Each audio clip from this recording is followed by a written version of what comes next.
Scouse Midas, the calculator, and Iron Chase, names whispered in fear across Liverpool's darkest corners, ruled an empire built on secrets, silence, and encrypted messages. For years, their shadow network controlled millions in drugs, money and power, hiding behind a digital fortress no one thought could be broken. But when the police cracked their encrypted phone system, everything changed, exposing a criminal empire far larger and more dangerous than anyone ever imagined. Liverpool had always been a city of contrasts. Its rich history, lively culture, and proud working-class roots gave it a unique character. But behind the cobbled streets and the glow of the waterfront, something darker had taken hold. Hidden in plain sight, an invisible network of drug lords was quietly building one of the most powerful criminal empires in modern British history. Unlike the flashy gangsters of past decades, these new kingpins didn't wear designer suits or drive sports cars. They blended in, they lived modestly, stayed off social media, and used trusted middlemen to do their talking. For years they managed to stay invisible to law enforcement. Police knew drugs were flooding the streets: cocaine, heroin, cannabis, pills, but the arrests never led to the top. Whenever someone was caught, they were small players, couriers, street-level dealers. The real bosses remained ghosts. It was by design. The group operated like a corporate structure, with layers of distance between the decision-makers and the criminal acts. Even the people closest to them often didn't know the full extent of the operation. Many thought they were dealing with independent crews. In truth, they were all connected, just different arms of the same silent empire. What made this network different was its discipline. There were no turf wars, no unnecessary violence. Everything was calculated. If someone crossed a line, they disappeared quietly. The group didn't want headlines, they wanted longevity. Their strength wasn't built on fear alone, it was built on planning, control, and precision. They recruited people who were clean on paper, used front businesses to mask their finances, and kept every communication tightly managed. Nobody used normal phones, everything was encrypted, everything had a protocol. At the center of it all was Liverpool, a city with deep smuggling roots, from historic docks to modern freight links. The gang took advantage of it all. They had dock workers, freight handlers, warehouse managers, and international contacts. Over time, their influence stretched beyond Merseyside, into Scotland, Ireland, Europe, and even South America. They weren't just dealers. They were importers, wholesalers, financiers. And for nearly a decade, they ran their empire without ever being seen, until the day their greatest strength, their secrecy, began to unravel. EncroChat wasn't built for criminals. At least, not at first. It was marketed as a secure messaging platform for people who valued privacy: business owners, activists, even celebrities. The phones came with military-grade encryption, self-destruct features, and no traceable links to their users. You couldn't buy one in a shop. You had to know someone who already had access. Once inside, you were part of a closed network that promised total secrecy. For Liverpool's rising drug lords, it was the perfect tool. No more burner phones. No more risky meetings in parking lots. With EncroChat, they could run a global drug empire from a couch. The technology was simple but powerful. Messages disappeared after they were read. Phones could be wiped with a pin if seized. There was no internet browsing, no GPS tracking, and no phone calls, just encrypted text between verified users. Each device had a fake front, usually an Android interface for show, while the real operations ran behind a hidden app. It gave the illusion of normality, which made it even harder for police to detect. For years, authorities suspected such a network existed, but had no idea how to get inside. In Liverpool, EncroChat became the backbone of the criminal infrastructure. The city's top dealers, traffickers, and money launderers all used it. They communicated with contacts in Rotterdam, Antwerp, Marbella, and Bogotá without fear. Orders for tons of cocaine, price negotiations, hit arrangements. Everything was typed out like a shopping list. It gave the empire speed, coordination, and a terrifying level of control. Every deal could be arranged within minutes. A single message could set off a chain of movements across 4 countries. What made EncroChat even more dangerous was the sense of invincibility it gave. Users believed they were untouchable. They shared photos of drugs, guns, stacks of cash, even house interiors. Many used codenames, but some became careless, discussing personal details that would later become their downfall. The Liverpool network relied so heavily on EncroChat that it became more than just a communication tool. It was their command center. They trusted it completely, unaware that in the background something was shifting. Unknown to them, a silent breach was coming, and it would shake their empire to its core. The breakthrough came quietly, without warning. In early 2020, French and Dutch investigators made a discovery that would ripple through the underworld. They had found a way into EncroChat. For months, cybercrime teams had been working around the clock, looking for a flaw in the system's security, and finally, they cracked it. A small piece of malicious software was installed on EncroChat devices through a secret update, allowing authorities to copy messages, record passwords, and even activate microphones without the users knowing. It was the digital equivalent of placing a wiretap inside every major crime group in Europe. But the real genius of the operation was in what they didn't do. Rather than shut the network down immediately, investigators let it run. They sat silently, watching and gathering evidence. For weeks, they read thousands of real-time conversations between the most dangerous criminals on the continent. Every message, every shipment, every threat, it was all recorded. In the UK, the National Crime Agency launched Operation Venetic, a coordinated effort to monitor and respond to the information flooding in from EncroChat. What they uncovered stunned even the most experienced detective. Liverpool wasn't just a part of the network, it was a major hub. The city's drug lords were involved in high-level coordination, using codenames like Salty Beach, Iron Chase, and Scouse Midas. They spoke in brutal honesty, planning multi-million-pound cocaine deals, hiring hitmen and organizing the movement of weapons with chilling ease. They discussed logistics in granular detail, which ports to use, what container numbers to track, which corrupt officials had been paid off. They thought they were invisible. In truth, they were being watched every second. The volume of information was overwhelming. Detectives worked day and night, identifying users based on message content, photos, and even spelling habits. Messages that once felt safe were now evidence. Conversations that took place over dinner were now exhibits in court files. The EncroChat breach had become the single largest intelligence windfall in modern British policing. And as more names and locations were uncovered, it became clear that Liverpool's empire wasn't operating in isolation. It was connected, structured, and far more dangerous than anyone had imagined. The clock was now ticking. The shadows were about to be dragged into the light. The scale of Liverpool's drug operation became clear when investigators began piecing together how cocaine was transported into the country. Unlike small-time dealers who moved drugs in cars or by hand, the Liverpool gang had mastered smuggling on an industrial level. They weren't just bringing in kilos, they were importing tons. Their shipments arrived hidden inside legitimate cargo containers, masked by layers of fruit crates, car parts, or even children's toys. This method allowed them to bypass the usual customs checks, relying on corruption and careful planning to get their goods through unnoticed. The docks in Liverpool were central to this process. With one of the busiest ports in the UK, the city's geography provided an ideal entry point. The gang had connections with dock workers and freight companies who helped move the shipments quietly. In exchange, these insiders received cash payments or shares in the profits. It was a system built on loyalty, silence, and fear of retaliation. If anyone questioned the cargo, they were warned to stay quiet, sometimes with threats, sometimes with violence. Once the containers were on shore, the drugs moved quickly. Warehouses on the outskirts of the city served as temporary storage before shipments were broken down into smaller loads.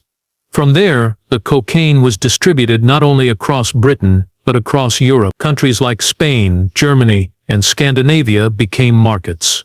All fed by the Liverpool network. EncroChat messages revealed the gang's intricate planning. Routes were adjusted based on police activity, new contacts were added to expand territory, and backup plans were set in place to avoid capture.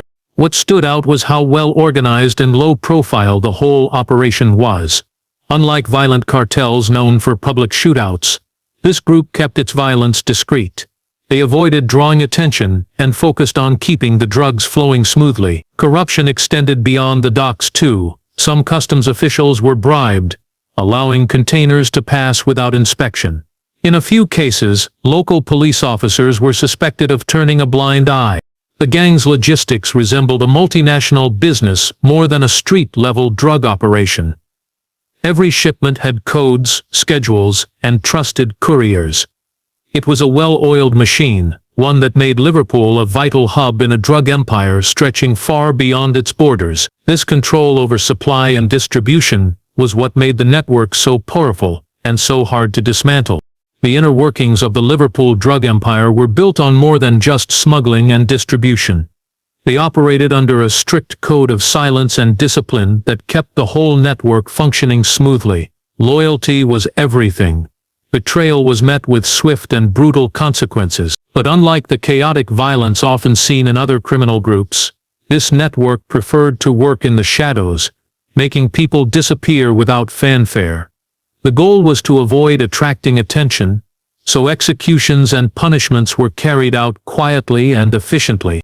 Messages intercepted from the encrypted phones revealed chilling details about how the gang maintained control.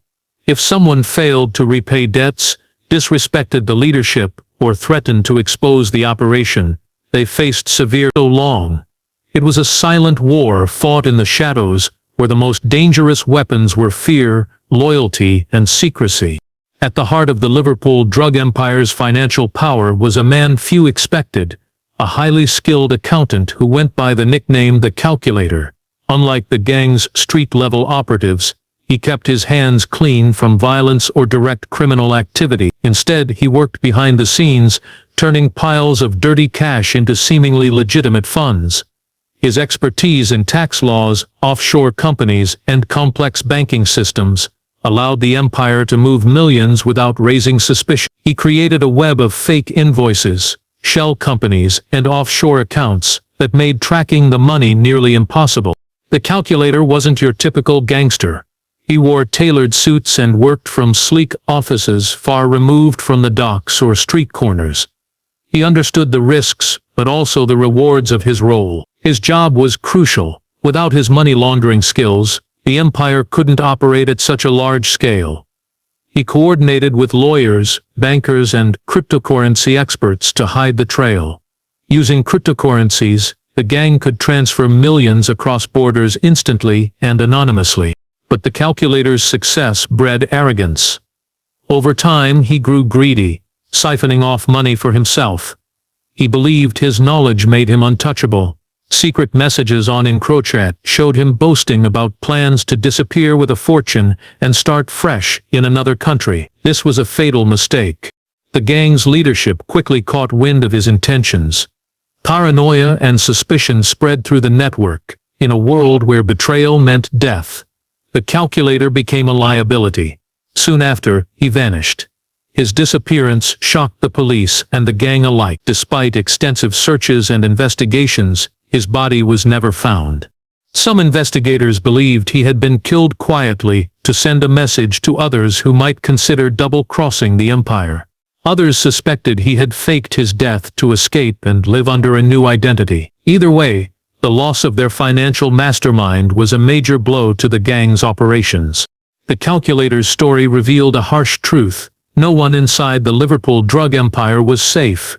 Even the smartest and most valuable members could fall victim to greed, paranoia, and ruthless enforcement. In this shadow empire, trust was fragile, and betrayal was deadly. At the very top of Liverpool's hidden drug empire was a man known only by his online handle, Scouse Midas. His real identity was a mystery for years.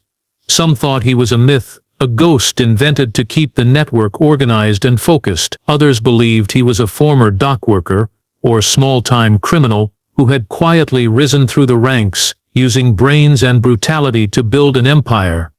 What was certain was that Scouse Midas was feared and respected by everyone in the network. His orders were obeyed without question. He operated far from the streets, often from a luxurious villa in southern Spain, a popular hideout for criminals due to its proximity to Europe and South America. Rarely seen in public, Scouse Midas used encrypted phones to maintain absolute control. Messages intercepted during Operation Venetic showed him negotiating deals worth millions, planning shipments, and even ordering hits with chilling calmness. His influence stretched from Liverpool docks to Colombian cocaine fields. Interpol and UK police pieced together his identity after months of surveillance and data analysis. The man behind Scouse Midas was a quiet, unassuming individual, someone who blended perfectly into everyday life, making his criminal empire all the more dangerous.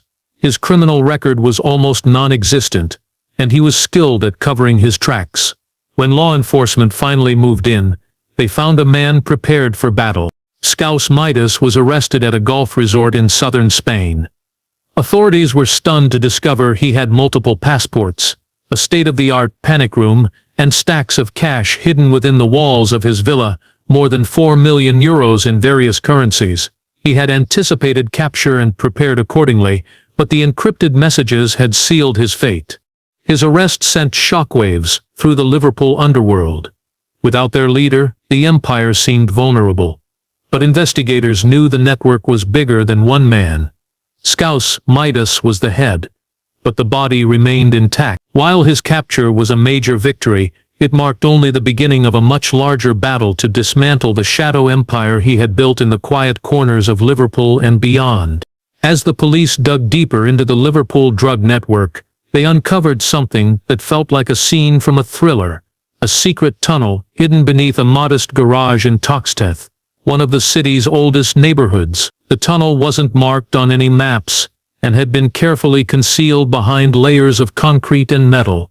What made it even more shocking was where it led deep into an old, forgotten sewer system, and then onward to a locked shipping container buried beneath a scrapyard. Inside the container, officers found a treasure trove of evidence.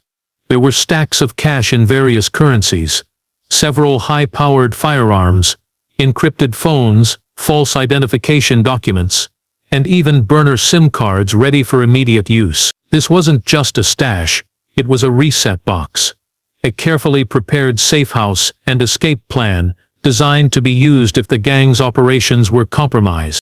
The discovery of the tunnel and container revealed just how meticulous the Liverpool drug lords were. It showed they had thought through every possible scenario. If the police closed in, if EncroChat was ever compromised, if key members were arrested, there was a plan to disappear quickly and re-establish control from a new base. This level of preparation was rare among British criminal groups and underscored the sophistication of the Liverpool operation. Detectives soon realized that this was likely not the only reset box. Intelligence gathered from encrypted messages hinted at least 3 other similar hideouts scattered across the UK, ready to be activated if needed. These safe havens contained weapons, cash, and communication tools, allowing the gang to regroup, rearm, and rebuild.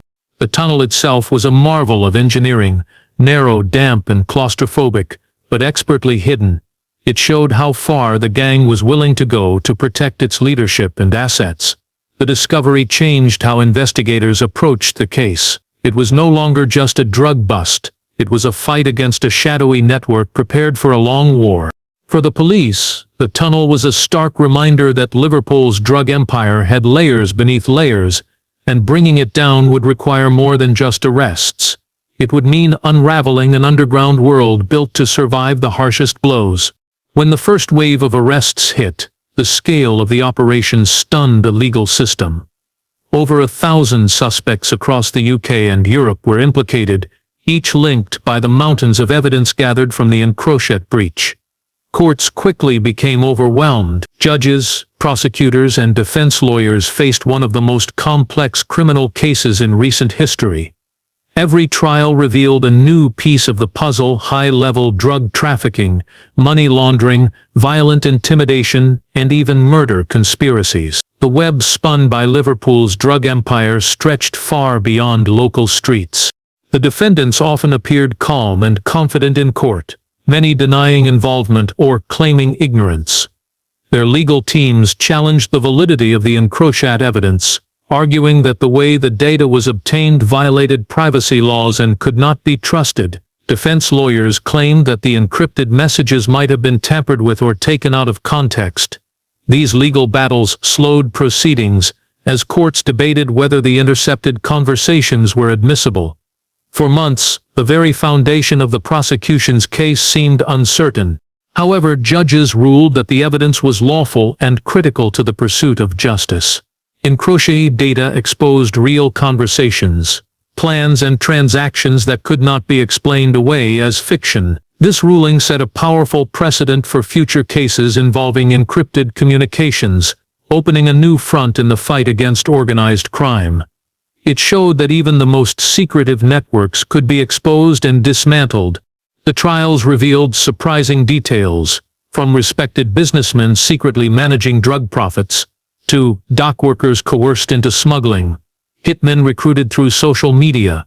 Witnesses were protected under new security measures, as threats against them increased dramatically. Some defendants turned informants, providing crucial inside knowledge in exchange for lighter sentences. Despite the victories in court, the fight was far from over. The empire's structure was flexible, and new players quickly attempted to fill the power vacuum. Still, the arrests and convictions dealt a serious blow to Liverpool's shadow network, sending a clear message: no criminal empire is untouchable, especially when encrypted secrets start to unravel in the courtroom. Even after the massive police operation and the courtroom battles, the story of Liverpool's drug empire was far from finished. The network had been shaken, but not completely destroyed. In the shadows, new leaders began to emerge, learning from the mistakes of their predecessors. They adapted quickly, changing communication methods, finding new routes, and recruiting fresh faces to rebuild what was lost. The criminal world never stays still, especially when billions of pounds are at stake. The crackdown on EncroChat sent a shockwave through the underworld. Many gangs moved to different encrypted platforms, trying to stay one step ahead of law enforcement. Technology became a battleground, with criminals constantly searching for unbreakable codes and police racing to catch up. The Liverpool Empire's downfall became a cautionary tale, but it also sparked a new era of digital cat-and-mouse games between cops and criminals. Community impact was profound. Areas once controlled by the gang faced waves of uncertainty and violence as rival factions fought to claim territory. Families who had long suffered in silence began to speak out, demanding change. Local charities and police launched initiatives to prevent young people from being drawn into the drug trade, hoping to break the cycle of crime and poverty. The fight to heal Liverpool was just beginning.